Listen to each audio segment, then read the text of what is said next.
네, 안녕하십니까. 다낭에서 마지막으로 전해드리는 이상호의 뉴스 비평입니다. 용다리 정들고 좋았다는 분들이 많으셔서 저희가 배경을 용다리로 마지막인 만큼 모셨습니다. 사실 이 다낭은 제가 오면서 두 권의 책을 가지고 왔는데요. 요건 제 믿기 어려우시겠지만 박사 논문이고, 이 책은 황석영 작가의 무기의 그늘이라는 책입니다. 대학 때 읽은 책인데 다낭이 바로 이 소설의 중심되는 지역이에요. 알고 봤더니 우리나라로 따지면 의정부, 동두천 같은 곳이 바로 다낭이었던 거죠. 다낭으로 미 해병이 상륙을 해서 여기에다가 진을 친 겁니다. PX에서 생기는 일을 다룬 소설이죠. 원조 물자는 물론이고 군수품까지 다 PX에서 거래돼.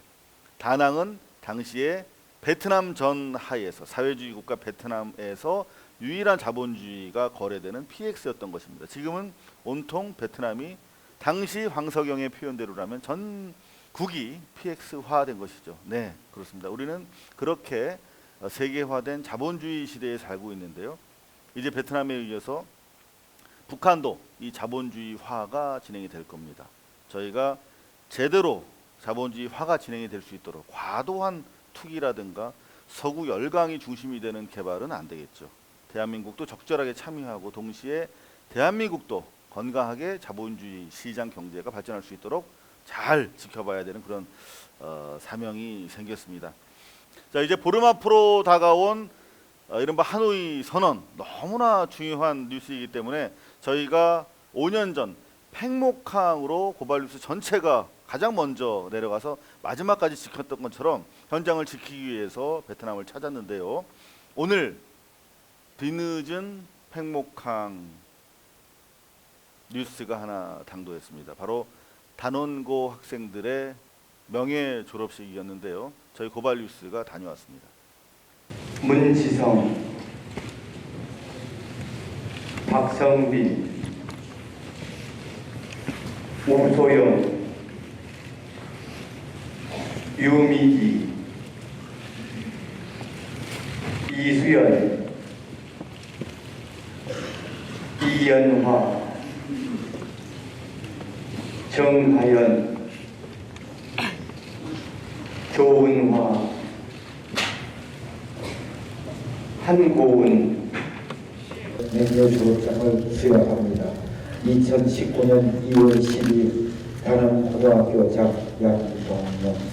일방적으로 재적 처리하고 행정적으로 처리해보는 그런 관행은 이제는 끝내야 되겠다.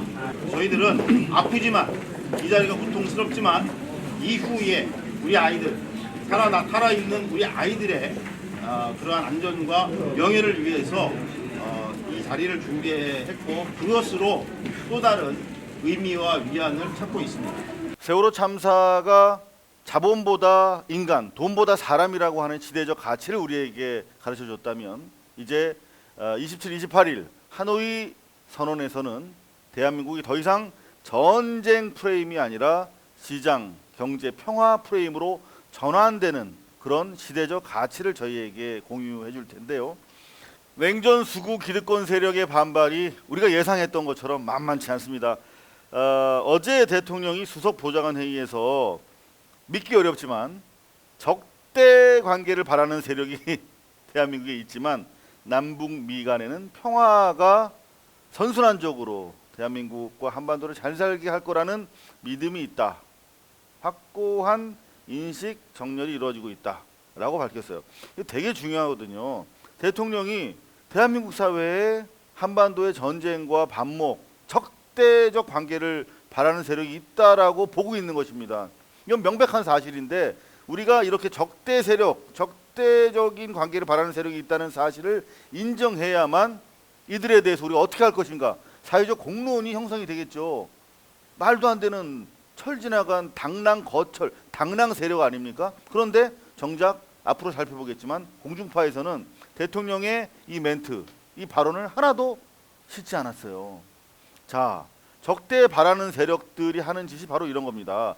조선일보가 지금 시사 라디오 프로를 정조준하고 공격하고 있어요. 우리 고발뉴스의 미디어 전문기자 민동기 기자는 5.18 망언 전국, 이 전쟁 프레임의 대표적인 사건이 5.18 민주화 운동에 대한 냉정적 사고에 의한 탄압이었잖아요. 진압이었잖아요. 그런데 5.18 망언을 다시 살리는 것은 시대 정신을 뒤로 평화에서 시장에서 전쟁으로 다시 바꾸려고 하는 세력들의 준동인데, 바로 그것 때문에 방송 편파성 문제로 전환하는 거다. 무슨 말이냐면 5.18 망언에 따른 전국이 지금 야당에 불리하게 돌아가니까 조선일보 등이 나서서 방송 편파성 문제로 국면을 전환하려고 하는 시도다, 이렇게 따끔하게 지적을 하고 있어요. 실제 보죠. 연합뉴스, 우리가 매년 300억이 넘는 혈세를 지원하고 있고 국회에서도 수십억을 지원하고 있는 매체가 연합뉴스인데, 떡하니 문정부 라디오 시사 프로 정부 비판이 줄어들고 있다. 친정부적이다.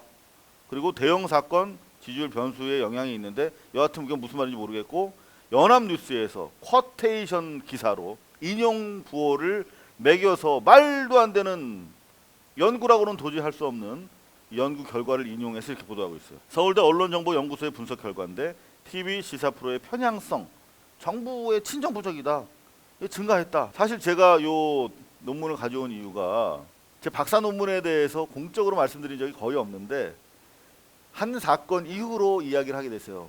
뭐냐면 변희재가 이 논문이 표절이라며 연세대학교에다가 표절 심판을 제기했어요. 그래서 1년 정도 제가 불려다니면서 고초를 겪었습니다. 그래서 박사 학위가 인정이 최종적으로 됐어요. 제가 너무 어렵게 박사 학위를 땄는데 변희재 덕분에 1년 더 고생을 했어요. 그래서 이제 변희재가 인정한 박사 학위다 해서 제가 공개하는 겁니다. 미국의 나라라고 하는 문서가 보관되어 있는 연구소에 가서 직접 비밀 해제된 문건들을 가지고 와서 분석을 한 것입니다. 너무 힘들었어요. 자료 구하기가 어려워서. 그때 제가 위협을 느꼈던 게 바로 이런 따위의 논문 쓰는 방법이에요. 이런 것을 코딩에 의한 논문 제작이라고 하는데, 500일 동안의 날짜를 특정하고 KBS, MBC, SBS, CBS, TBS의 방송을 분석하는 거야. 정부의 비판적인 발언이 나오면은 뭐 5점, 그리고 우호적인 발언이 나오면 뭐 5점을 빼, 이런 식으로 하는데, 이게 얼마나 엉터리냐면요, 저도 이런 유혹을 많이 느꼈어요. 왜냐면 되게 쉽거든. 그냥 자료 여기서부터 여기까지 쭉 뽑아가지고 그걸 코딩만 하면 돼. 2점, 3점, 2점, 3점, 1점, 0점 해서 평균 2점이다. 그러면 한국 언론의 이를테면 미국에 대한 보도는 사대주의적이다. 그중에서 동아일보보다 한겨레가 좀 더 비판적이다. 뭐 이런 식으로 우리가 많이 보는 논문 있잖아요. 이걸 다 코딩을 하는 건데, 왜 연구팀이라고 하냐면 그 많으니까 대학원생들이 해요. 그러면 과연 정부의 비판적 발언은 뭐냐, 우호적 발언은 뭐냐, 판단을 결국 아주 주관적으로 할 수밖에 없어요. 숫자로 딱 떨어지니까 대단히 과학적인 것처럼 착각을 하는데, 연구원들, 대학원생들 사이에 사람이 다 다르잖아요. 이거는 비판적으로 볼 수도 있고 또는 우호적으로도 볼 수 있어. 그럼 비판적이면 어느 정도 비판적인지, 비판을 넌 어제는 4.5 정도로 하더니 오늘 비판은 2.5에 불과했어, 너 오늘 좀 날이 무뎌졌는데, 그렇지 않아요. 그리고 코딩할 수 없는 그 행간의 어떤 비꼼이라든가 그런 거 너무 많잖아요. 이거는 가장 언론학을 하는, 사회과학을 하는 데 있어서 하지하의 방법론입니다.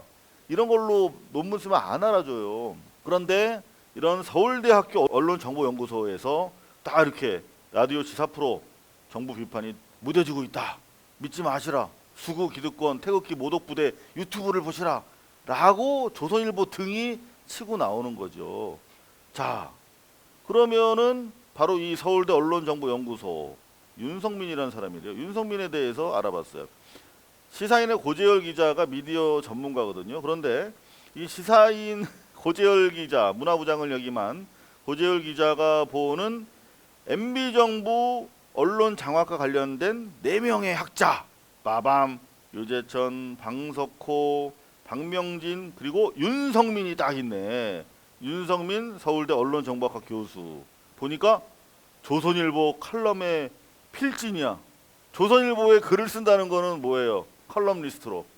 조선일보 논지를 지지한다는, 그리고 조선일보 장사에 도움을 주겠다는, 나는 조선일보와 한 몸이라는 그런 뜻 아닙니까?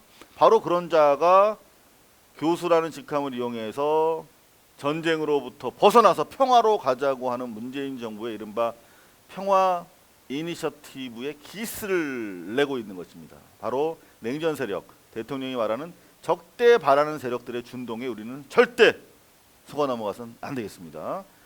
그런가 하면은 지금 포탈에 실검으로 권혜요 배우가 올라가 있어요. 그래서 혹시 저희 나이가 되면 두 가지 걱정을 합니다. 유명인의 이름이 포탈에 올라오면 혹시 이 양반 미투 걸렸나? 아니면 음주운전했나?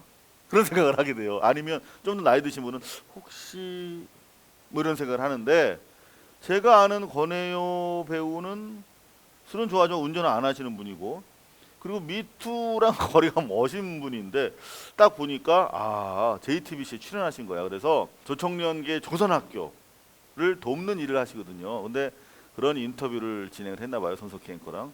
그런데 실검에 올라간 이유는 정작 인터뷰 중에 손석희 앵커가 놀랬다는 거예요. 뭐냐면 블랙리스트에 혹시 올라가셨겠죠? 그랬더니 네, 올라갔어요. 검찰에서 연락도 받았어요. 그러니까 말문이 탁 막힌 거야.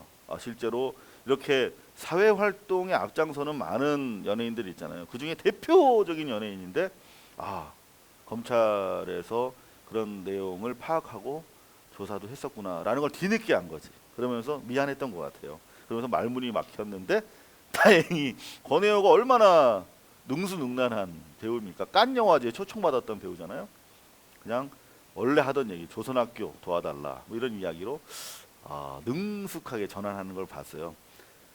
사실 제가 권혜요 배우에 대해서 이야기하는 것은 제가 40년 가까이 지켜본 배우예요. 왜냐하면 바로 이 한 장의 사진인데요. 제가 다니던 고등학교는 원래 전수학교였는데 서울 변두리에 있는 학교예요. 등촌동에. 그런데 저희 앞서서 몇 년 전에 이제 정규 고등학교가 된 신흥학교였어요. 못 사는 동네의 신흥학교. 그러니까 뭐 공부만 두어라고 시키던 학교인데 상상이 가능하세요? 서클 동아리가 딱 하나 있었어요. 학교에. 그게 바로 문예부예요. 문예부라고 하는 서클이 딱 하나 있었어요. 이 서클에 가입하면 선생님들이 너무 지루했어요. 공부만 죽어라고 시키는 학교인데 공부 안 한다고. 그런데 제가 여기 떡하니 가입을 했지 않습니까? 여기 이게 고 1학년 당시에 저고, 여기 보면 요 사람 어서 많이 본 사람 같죠. 네. 그래서 권혜요 배우가 고3 때의 모습이에요. 시화전 준비하다가 공부 안 하고 딴짓 한다고 담임 선생한테 뺨을 맞았던 기억도 새롭고요. 그랬던 시절에 문학 청년, 그때 제가 본 권혜요 배우 대선배죠. 3학년이었으니까 너무 멋있었던 사람이거든요. 그런데 점점 성장해 가면서 불의에 타협하지 않고 80년대부터 지속적으로 사회 참여를 했어요. 우리 사회가 필요로 하는 어두운 곳에는 가장 먼저 달려가고 연단의 마이크를 사회자로서 잡아줬던 그런 분인데, 함께 하시고 싶은 분은 몽당연필이라고요. 인터넷에 검색하면 일본 내 조선학교를 응원하고 또 일본에 계시는 우리 한국인들의 지위 향상을 위해서 노력하는 몽당연필, 여러분들이 함께 후원과 지지로서 함께 해주시면 더 큰 일 할 수 있을 것 같고요. 한반도 평화시대, 이제 일본이 갈 곳이 없잖아요. 일본을 자연스럽게 평화에 동참시킬 수 있는 큰 지렛대가 될 수도 있다, 이렇게 생각합니다. 몽당연필 기억해 주셨으면 감사하겠습니다. 아울러서 고발뉴스 뉴스방 함께 하시는 방법, 지겹다고요? 그래도 이 말씀 듣고 구독하고 종 사카사카 활성화시켰다는 분이 많으셔서 드리는 말씀입니다. 저희가 이제 오늘 방송 마지막으로 하고 내일부터 하노이에서 방송을 할 텐데요. 당장 생방송을 자주 할 거예요. 사카사카. 요거 종을 활성화시켜 주셔야 생방송에 댓글로도 참여하실 수가 있습니다. 구독자 15만 4천 명 이제 넘어섰습니다. 자, KBS입니다. 13.9% 소폭 상승을 했는데요. 5.18 망언을 톱으로 올렸습니다. 하나, 둘, 셋. 그리고 이어서 북미회담 하나, 둘. 아주 평이한 편집인데요. 먼저 여야 4당이 5.18 망언과 관련해서 한국당 의원을 윤리위에 제소했다. 그런가 하면 한국당은 우리 내부의 일이니까 알아서 해결하게 놔둬줬으면 좋겠다. 이런 말도 안 되는 반응을 보이고 있는데요. 여야 4당이 윤리 제소해서 결국은 이제 의원직을 면하게 하는 것을 목표로 하고 있는데요. 이 경우에 정족수의 3분의 2 이상이어야만 의원직을 제명시킬 수가 있거든요. 그런데 한국당이 113개 넘잖아요. 이론적으로는 불가한데 엄청난 압력으로 역할을 할 수 있을 것 같고요. 나아가서 어제 말씀드렸던 것처럼 자한당과 같은 냉전 수구 세력이 평화체제로의 전환을 거부하면서 이런 망언 사태를 일으켰는데 여야 4당이 평화체제를 앞당기고 냉전 세력을 구축하는데 쫓아내는데 이번 정치적 연대를 계속 이어갔으면 좋겠다. 그런 바람을 가져봅니다. 청와대가 한국당이 추천한 5.18 특조위원 2명이 결격 사유가 있으니 재추천해달라 이렇게 요구했다고 그래요. 그래서 어떤 내용인가 들여다봤더니 사실상 3명, 권태호 전 육군 중장, 이동욱 전 월간조선 기자, 차기환 변호사 이 셋 다 하자 투성인데 말도 안 되는, 이념적으로도 전혀 말도 안 되는 자들인데 그나마 봐주려고 해도 권태호, 이동욱 이 사람들은 법의 규정 자체를 어겼다는 거예요. 그러니까 국회에다가 추천을 해달라고 하면 최소한 법적 자격 요건은 구비해서 추천할 줄 알았죠. 그게 상식이고 예의잖아요. 그런데 5.18 특별법상 조사위원은 법조 인권활동 등 관련 분야 5년 이상 경력이 있어야 돼. 그래서 차기환도 하자지만 세월호 때도 방해했던 자 아닙니까? 그나마 권태호, 이동욱은 이 기본적인 5년 이상 경력이 없어. 안 되는 자들이야. 이런 기술적으로 규정 위반이기 때문에 반려를 한 부분도 있지만 내심 이들이 5.18에 대해서 왜곡 편향된 시각을 가지고 있어서 적합하지 않다라고 하는 대통령의 의지도 반영됐다. 이런 분석을 곁들였습니다. 5.18 망언 한국당 왜 이러나 지지율 오르니까 기고만장해서 그런 거죠. 그런가 하면 다른 한편으로는 한반도 평화체제 전환이 두려운 거예요. 아베처럼 두려운 개가 밤새 짖습니다. 아베처럼. 이들은 평화시대를 최대한 늦추거나 방해하고 싶은 거죠. 5.18이라고 하는 것이 결국 우리 사회에서 냉전 세력이 가장 힘을 떨쳤을 때잖아요. 한국전쟁 이후로. 다시 그때로 돌아가자는 것이에요.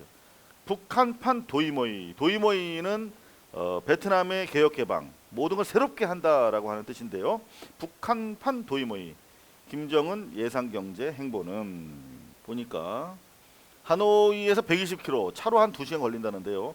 항구도시 하이뽕에 가가지고 빈 그룹 공장을 돌아보는, 빈 공장이 아니라 빈 그룹이라고 하는 베트남에서 제일 큰 공장을 돌아보는 일정을 갖지 않을까라고 추측을 하고 있네요. 그런가 하면 김정은의 전용기인 참매 1호가 작년 말에 하노이까지 시험 비행을 한 것을 단독으로 취재했다는 내용이에요. 그러니까 작년 말 12월에 이미 하노이로 정해졌다는 거 아니야. 아 참. 그런 줄도 모르고 저희는 다낭에 있었어요. 그러니까 너무나 미국 쪽 입장을 생각했던 것 같아요. 미국의 입장에서 보면 의정부 동두천 같은 기지촌이었는데 이렇게 발전했어. 그러니까 베트남처럼 북한도 우리와 손잡으면 이렇게 될 수 있다. 뭐 이런 얘기를 하면서 보여주기에 딱 적합하다. 그리고 트럼프는 아직 미국 대통령으로서는 다낭에 온 사람이 없거든요. 오바마가 하노이 갔고 클린턴이 호치민시티 갔으니까 다낭에 딱 트럼프가 발을 디디면 그림이 되겠다 이렇게 생각을 했는데 저희 생각이 짧았습니다. 작년 말에 이미 참매 1호가 하노이 시험 비행을 마쳤다는 소식 들어있네요. 자, 사법적폐의 정점 양승태가 법정에 선다는데 무려 범죄 혐의만 47개야. 근데 문제는 재척 사유가 없는 재판부가 거의 없어. 이게 말이 됩니까? 어떻게 생각하세요, 여러분들? 다 한패인데 그 중에서 덜 때가 묻은 재판부를 찾아서 고육지책으로 재판을 해야 돼. 이것도 자한당 때문에 결국 특별재판부가 발족하지 못한 거잖아요. 적폐 세력, 냉전 수구 세력, 자한당 반드시 총선 때 심판해야 될 것입니다. 재판 청탁 의원들도 기소를 검토한다. 청탁했던 서영교 의원 등 충분히 연구만 하면 기소할 수 있다는 의견을 저희가 전해드렸는데 기소를 아직까지 검토하고 있대요. 근데 그나마 재판 거래가 명백했던 김앤장은 의율할 수 있는 방법이 없다는 거예요. 왜? 변호사는 누구를 변호하든 변론 활동이 너무나 지나치게 적극적이었으면 칭찬받고 상 받을 일이라는 거지. 그래서 정작 일본 정부와 기업을 변론하기 위해서 편법적으로 대법원장실까지 와서 대법원 판사들을 만났던 그런 김 위원장은 처벌할 수 없어. 이건 변호사법으로 윤리위원회 쪽으로 해서 처벌할 수 있는 방법은 없을까? 아니면 나아가서 정부 차원에서 과감하게 이 결국은 모든 게 비리를 수사하거나 적폐를 청산해도 다 법원으로 다시 가서 만나잖아요. 결국은 김앤장이 대한민국 모든 사법 적폐와 일반 적폐를 청산하는 걸림돌이라면 과감하게 세무조사를 하거나 적극적 수사를 펼쳐서 이참에 좀 김앤장을 쪼개야 되는 거 아닌가, 그런 생각, 저만의 생각은 아닐 거라고 확신하고 있는데요. 자, 이어서 MBC 뉴스데스크입니다. 3.2%. 아이고, 월요일인데 주말보다 더 떨어져 버렸네요. 큐시트를 보니까 천막 농성의 고발이 이어져 5.18 유관 단체들의 천막 농성이 시작됐고요. 국회의원 내려놓으라 라고 하는 자한당을 뺀 여야 4당 간의 정책 연대가 형성이 됐다. 그러자 자한당이 이제 불똥이 튀었어요. 변명하는 것도 아주 비겁합니다. 내가 한 말 아니다. 이제 발뺌하고 있는데 지도부도 오락가락하고 있다더라. 유족들 반발하고 있는 5.18 조사위원, 방금 말씀드린 대로 자격 미달 2명 재춘철해달라라는데, 사실 이념적으로 보면 상식적으로도 3명 다 안 되는데 그나마 형식적 자격을 갖추지 못한 자들이 2명이나 있다, 이런 내용이었고요. 모든 정치 이슈를 집어삼킨 막말, 5.18 막말 파동 어디까지 갈 것인가. 이것은 27, 28 북미 회담 전까지는 계속 가지 않겠어요. 그렇죠?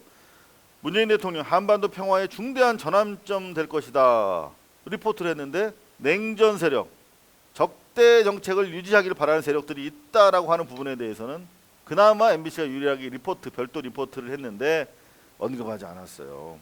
왜 그랬을까요? 55년 만에 베트남행, 조부 김일성을 따라서 김정은이 다시 그 길을 걷나 해서 어떤 리포트인가 들여다봤더니 노경진 기자가 저를 도와서 삼성 엑스파일 보도하는데 앞장섰던 훌륭한 기자입니다. 삼성과 거의 유일하게 오랫동안 싸워온 MBC의 훌륭한 기자인데요. 노경진 기자가 하노이 도착했네요. 회담 준비 어떻게 돼가고 있냐, 보도가 다 나오지 않고 있냐. 몇몇 댓글에 보니까 기자들이 왜 북한 대사관 앞에서 대답도 안 하는데 자꾸 이렇게 몰려가면서 이렇게 인터뷰를 하느냐, 이런 질문을 던지신 분들이 계세요. 좀 보기에 그림은 좋지 않죠. 볼성사납죠.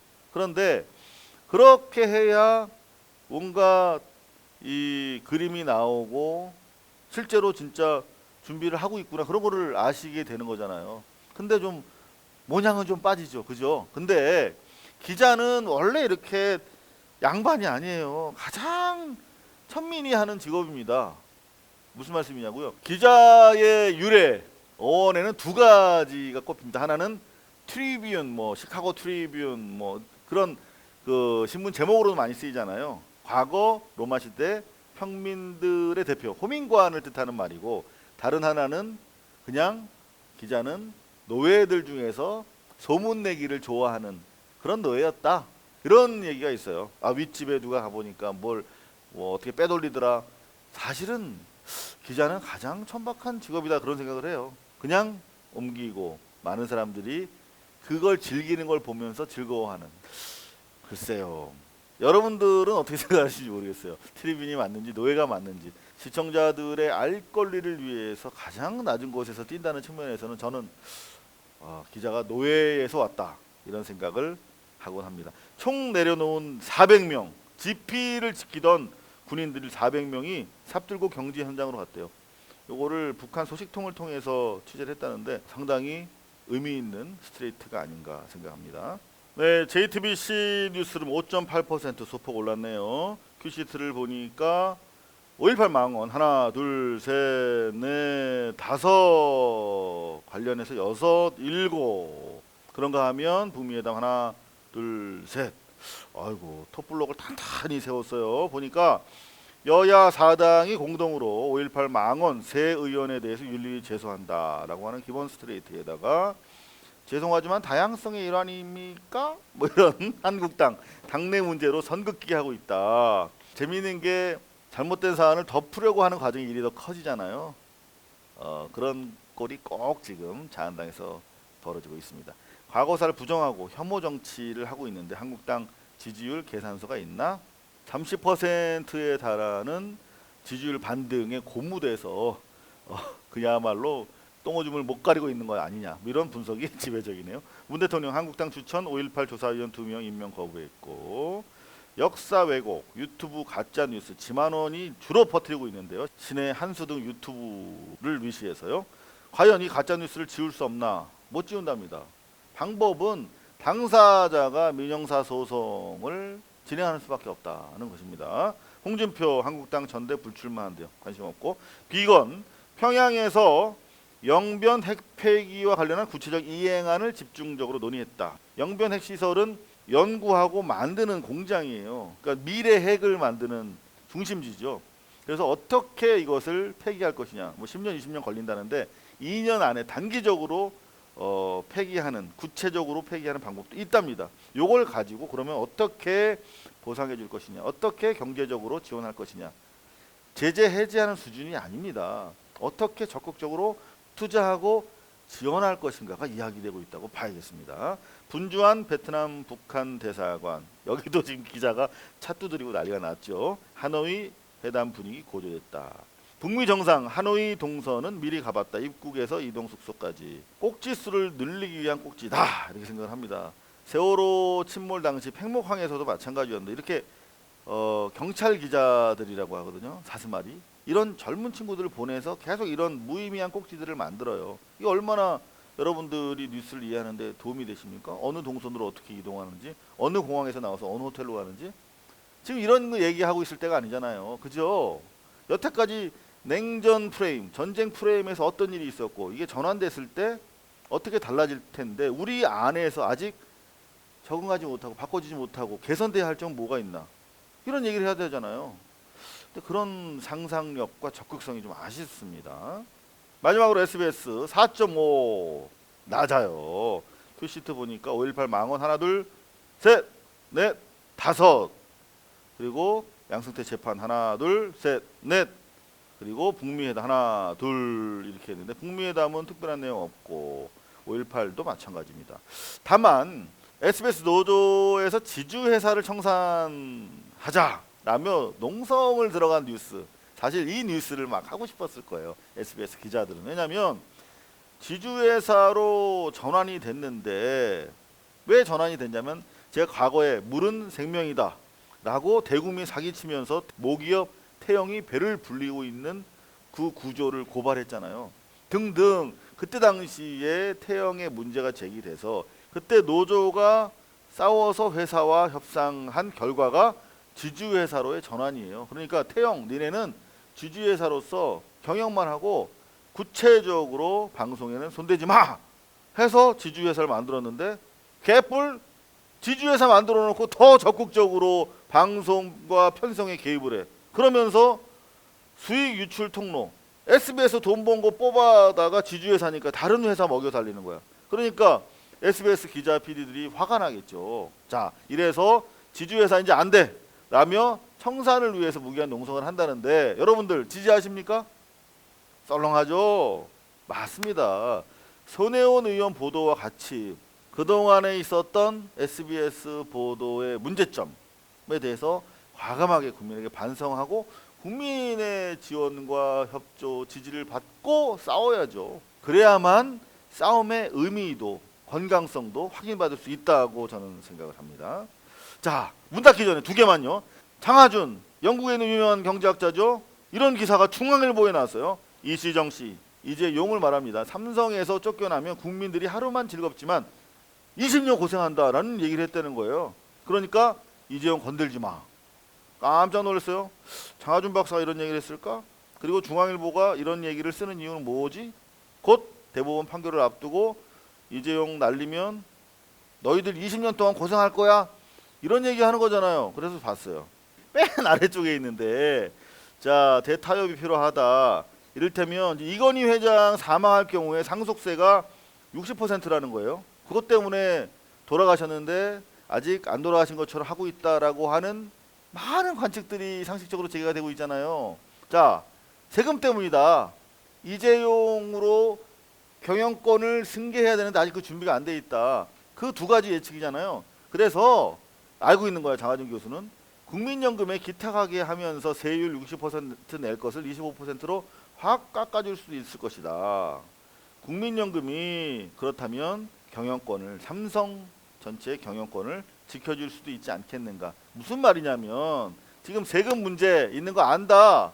그리고 국민연금이 보다 더 적극적으로 스튜어드십을 포함해서 국민연금이 재벌에 보다 적극적으로 개입해야 한다라고 하는 취지로 이야기한 것으로 저는 해석이 되는데 여러분들은 어떻게 생각하십니까? 하나 더, 황교안 전 총리가 특검 연장을 반대했잖아요. 그러면서 내가 박근혜를 위해서 한 일이다 라고 한 말, 이거 절대 그냥 넘어가면 안 되겠죠. 명백한 국정농단의 공범임을 자인한 것이기 때문에 반드시 수사해야 될 사안이라고 생각합니다. 다낭에서 마지막으로 전해드린 이상호의 뉴스비평 마치겠습니다. 감사합니다. 고발뉴스는 여러분의 자발적 후원에 힘입어 운영되는 대한매체입니다. 자본과 외압에 흔들리지 않는 언론으로 키워주십시오. 후원 신청은 지금 고발뉴스닷컴에서 접수 중입니다. 여러분의 많은 참여를 부탁드립니다. 감사합니다.